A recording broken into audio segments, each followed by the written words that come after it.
Geoffrey Hinton left Google yesterday. He won a Nobel Prize for his research in the advancements of AI. He sold his company to Google for $44 million, and he has been developing and researching technologies that are at the heart of things like ChatGPT. Why did he leave? Well, he said he wants to speak freely about the ethics of AI. This is a guy that has spent his entire life researching and understanding artificial intelligence at scale. Now is the moment where it's coming into fruition, where companies and institutions and organizations, people, governments are starting to recognize how influential AI can be in their lives. The rate of progress is not linear. It is absolutely exponential. And you would imagine someone who has spent their entire life caring about this stuff would be thrilled that now it's finally happening. But instead, he leaves one of the most influential companies in the world, Google, to speak freely about AI.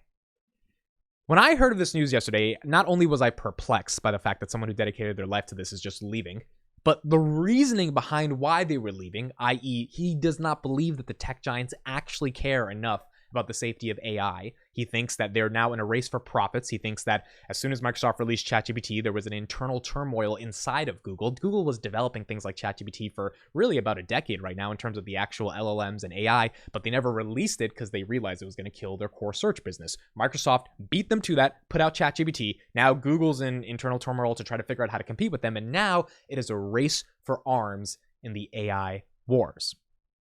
This guy does not want to be part of it anymore. And all I could think about when I saw this news coming out yesterday was Palantir. Because when someone who is at the most influential company in the world decides to leave because he wants to speak about the ethics of AI, to me, that brings up a question about what company actually cares about ethical AI. Here's an article by Reuters. Geoffrey Hinton wrote on Twitter, "I left so that I could talk about the dangers of AI without considering how this impacts Google." He says, "It is hard to see how you can prevent from the bad actors from using it for bad things. The idea that this stuff could actually get smarter than people, a few people believe that," he told the New York Times, "but most people thought this was way off. And I thought this was way off. I thought it was 30 to 50 years or even longer way. Obviously, I no longer think that." Geoffrey Hinton is a man who believes that AI can become so powerful, so strong, ultimately so sentient, that the use of autonomous weapons matched with a sentient artificial being can figure out how to use those weapons against humanity. Or, if we don't want to go that extreme, at the smaller level, he believes that the level of content that is going to be created via AI is going to be indistinguishable from reality. So bad actors, and we know that there's bad actors in the world that will use social platforms to be able to pump content, to be able to influence in different ways, are going to use that to manipulate and ultimately disguise the population from what's the truth. Now, whether or not you think that's true or you don't think that's true, this is a guy who has spent his entire life researching AI, and he's leaving the company that has funded all of that research, and he says he regrets, literally, he regrets his life's work. He also thinks it's going to be really hard to stop the tech giants from doing what they want to do, because now if it's a race for who has the best AI, they are going to compete no matter what, because shareholders want returns. AI is driving the future. And if Google and Microsoft have to generate profits, then they're going to do whatever it takes to get those profits. Now, why does this impact Palantir? When I think about the ethics of AI, I primarily think about what companies in the next 5 to 10 years are not only going to have the technology that is capable to implement AI in whatever business use case that they may do it, will not only have the data necessary to be able to train the LLMs, the models that are the foundation for the AI to even be useful, right? If you don't have the models that are trained, AI doesn't make any sense. You've got to have those models, and the data has to be secure in those models. And then what companies are going to have the privacy and security that is going to enable them to work with regulatory bodies that inevitably will try to regulate some forms of AI. But on the ethical side, we'll make sure that the data that's coming into their LLMs, that's training their models, does not result in some of the most unethical use cases either out on the battlefield or within a business. Samsung just recently banned ChatGPT because they're banning things like generative AI because they're seeing leaks of their business because the models are potentially using some of their data to train their own models. And it's like, you can't do that.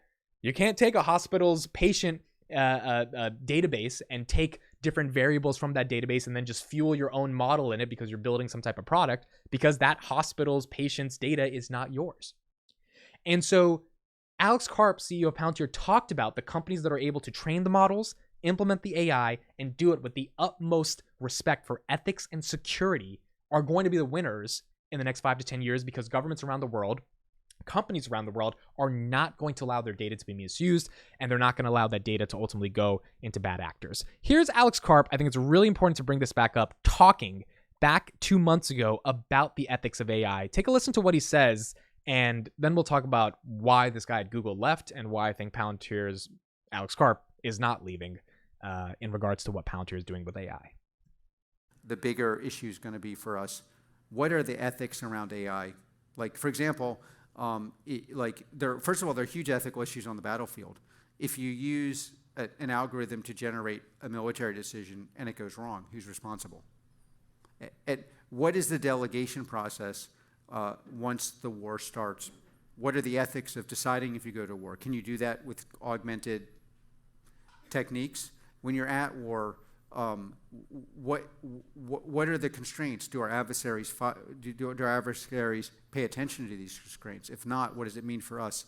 And then what sorts of technologies can you bring into the civilian context? Because in the civilian context, you have lots of other hugely legitimate concerns around like ethics, data protection, discrimination, and because of our work in like the counterterrorism context over the last 20 years, we have a lot of views about what you should do in a civilian context and what you should not be able to do.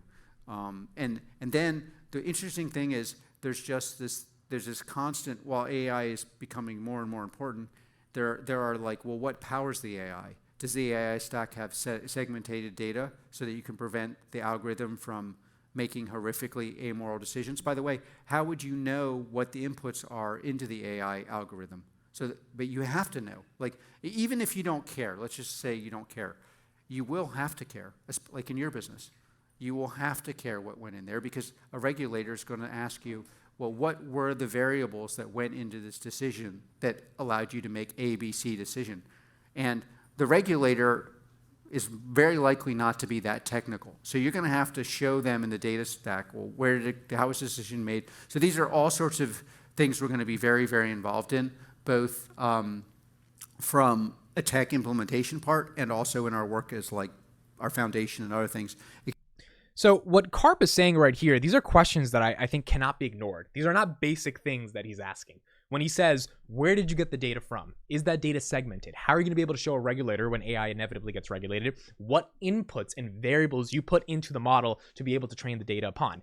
If there is a battlefield decision and the AI gets augmented or the models get manipulated in a way and then someone has to die because of that, because something happened here and there, the wrong decision happened, and then it autonomously made a decision, who's responsible for that? These are deeply philosophical questions. And I think if you care at all about Elon Musk or you're a fan of Tesla or anything like that, this guy's been saying this for the past 10 years.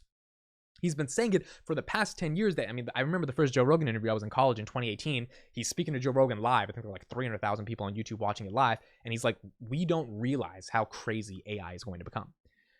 If you have at all resonated with Elon's message about AI and the dangers of AI and the ethics around it and the safety around it, I think Palantir's version of that and Karp's warning of that is no different, especially because, Elon's not really talking about it in terms of the battlefield. He's talking it more so of like, if AI could become sentient, what does that mean? Karp is making AI technologies for the battlefield. And when you're making it for the battlefield, you have a whole host of ethical things you have to think about, because if one thing goes wrong, it can get really, really complicated. So when I think of a guy leaving Google because he wants to speak freely about the dangers and ethics around AI, I think solely to the fact that that is not an anomaly. That feeling of researchers around the world that are studying this technology, right? People who have PhDs on top of PhDs who've literally won Nobel Prizes for their advancement on how this thing can change the world are going to start to realize that the tech companies have all the control. The governments don't have control over this, right? It is the tech companies. And at the end of the day, the tech companies are going to use that to do what they want to do. What does a company want to do? They want to generate profits. OpenAI was supposed to be a nonprofit. And Sam Altman can say whatever he wants to say about how they needed funding, whatever. It became a profitable company. And Microsoft wants a profit on that. And so when you've got profit-driven incentives at the heart of technology that is so unbelievably disruptive, to me, the bull case for Palantir, and the reason this guy left the company and why it triggered me to kind of think about this, is because if you've got the biggest researchers in the world, basically if he saw that clip of Karp talking, he would undoubtedly agree with what Karp's saying in terms of all the variables that determine how to ethically understand and use AI, then I believe that not only will governments align with what Alex Karp is saying in terms of the nature of AI, but also companies, institutions, enterprises that want to implement AI in their business, they're also going to deal with that. I mean, let's even take a look at how Palantir describes their own use cases of AI. So on their website, they say, Palantir's approach to AI ethics is constructed upon a more expansive recognition that our technology, i.e. the software platforms we build and deploy to our customers, does not exist in a vacuum, but rather is inextricably tied to the context of its applications, its operational use cases, and the full data operating environment that surrounds the much narrower AI components that tend to dominate the discourse of AI ethics. That very paragraph, I don't think I've ever even heard articulated from a company like Google or Microsoft. The fact that, hey, our technology has applications and we care about the context of those applications. We assert an ethics of technology that applies to the full context of its use. These contexts each implicate their own situated set of domain-specific demands, functional expectations, and ethical obligations. This framing compels us to put AI in its appropriate place as a tool among other tools of varying sophistication and exorbitantly embedded in a world of tangible actions and consequences. And then they have these principles, right? Focus on the fully integrated system, not just its components. Acknowledge technology's limits. Don't solve problems that shouldn't be solved. That's an interesting one. Adhere to the methodological best practices for sound data science. Keep AI responsible, accountable, and oriented towards humans. Promote multi-stakeholder engagement and ensure technical governance and cultural awareness in data and technology applications. So, I mean, technical governance and cultural awareness, a simple example is GDPR. In Europe, you can't do the same things you do in America because the Europeans, based on the regulatory things and policies they have passed, have a fundamentally different cultural approach to data, which means your ethical approach to data also has to be different. And now imagine that times